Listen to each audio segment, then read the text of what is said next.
Hello and welcome back to the endocrine system part 2, where we'll continue looking at the hormones and the glands at which they come from and the effect they have on the body. So when I left you last, we were talking about the pancreas and how the pancreas's endocrine function has a two-way function. The alpha cells will produce glucagon and the beta cells produce insulin, and they both have an opposite effect. Figure 12.9 explains it nicely. They can have a feedback effect on them, and so you eat a good meal, you eat a lot of meal, your blood, right here, eat a lot of meal, eat some food, your blood glucose will go up. The sugar in your blood glucose will then stimulate your islet cells, the beta cells, to release insulin. The insulin is then up because of the because it's been produced by the pancreas. That will then cause the glucose to be converted into fat or stored in the liver or put into the skeletal muscle for use later. Because the glucose is removed from the blood glucose level will now drop. That drop will be, that drop will stop the insulin to be being produced, and will also encourage glucagon to be produced. So low blood glucose, when your glucose is gone, glucagon will be produced. The glucagon will then result in an opposite effect. It will have metabolism for the fat to produce energy. It will take the stored glycogen in your liver and break it down to glucose. And as a result, you have glucose back in your blood. So this is a good way to keep your sugar stabilized all day as opposed to having to eat all the time. Now, when you have diabetes mellitus, type 2, you have difficulty with your insulin being produced, or you can also have difficulty with your receptors. Insulin being produced, so you have to take insulin. Now, you cannot swallow insulin because it is a protein, and being a protein, your stomach would digest it. So you need to inject it. So this is why insulin will be injected.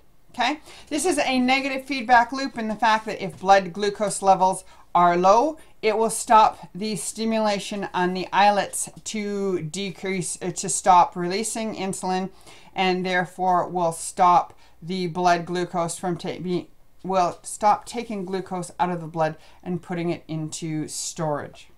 Okay. As I said, there's different stages of diabetes mellitus. I just want you to be aware that diabetes mellitus is a pancreatic disease at this time. Good. The sex glands. The sex glands are quite complicated in terms of the endocrine function because of their feedback loop. Not so much in the male, unless you're taking steroids, pretty much in the female. The whole idea of ovulation and menstruation is recorded by, is produced by feedback loops. And we'll get to that in the reproduction section, so stay tuned for that. When we look at the sex glands, we have the ovaries and the testes, and they both produce hormones for sexual development, sexual characteristics. So when you think of the typical man's man, they produce testosterone. They're tall, broad shoulders, dark hair, facial hair, deep voice. Those are the sexual characteristics of testosterone. Then the female ovary produces two different hormones, estrogens and progesterone. Estrogens and progesterone help maintain the uterine lining, but these also produce the secondary sex characteristics such as breasts, fat in the breasts, wider hips, softer skin, and the storage of fat. So that comes along. Also, development of breasts. Okay, good. Now there's the pineal gland. So that was pretty quick for the sex hormones. Again, and then there's the pineal gland. The pineal gland is a gland that produces melanin. Now, there's a lot of people who are taking melanin these days to help them sleep. And melatonin. Melatonin influences the wake-sleep cycle. As it gets dark, your body produces more melatonin. And this is why they say it's related to the seasonal SAD, seasonal something disorder. Anyway, too much melanin, you sleep. Not enough melanin, you don't sleep. There's also other hormone-producing tissues. Your digestive tissues, your digestive tract, we talked about that, produces cholecystokinin, it produces secretin, produces all sorts of stuff to help digestion.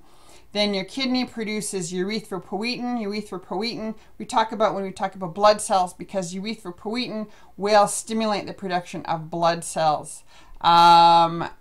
All sorts of others, and the placenta, we'll talk about that when we get to the sex hormones. The others, important to know, but not important to get into too much detail. Hormone treatments, initially hormones came from animal tissues. Even early birth control pills came from horses. The pregnancy test was done on rabbits. Now everything is done genetically engineered. You take a little gene that controls it, sticks in some bacteria. Lots of bacteria is involved, and no one really cares if you deal with the bacteria or kill off a bunch of bacteria. Good. So these are all controlled. There's hormone therapies, which can control your moods, control what the situation is here. Discussion of hormones and stress, the fight or flight response. If you are stressed out, your body is always producing that epinephrine, which keeps your body in the distress mode. When it comes to aging, basically you have a decrease in hormone secretion. This can cause type 2 diabetes. And you can also have osteoporosis, which has to do with calcium absorption in your body. Osteoporosis is a bone disease where your bones get porous. Word anatomy. Please realize estrone is a steroid hormone, which is a classification of hormones.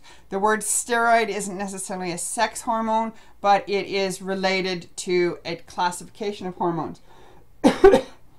Megaly is the enlargement of, if you look at the term mega in there, mega means large.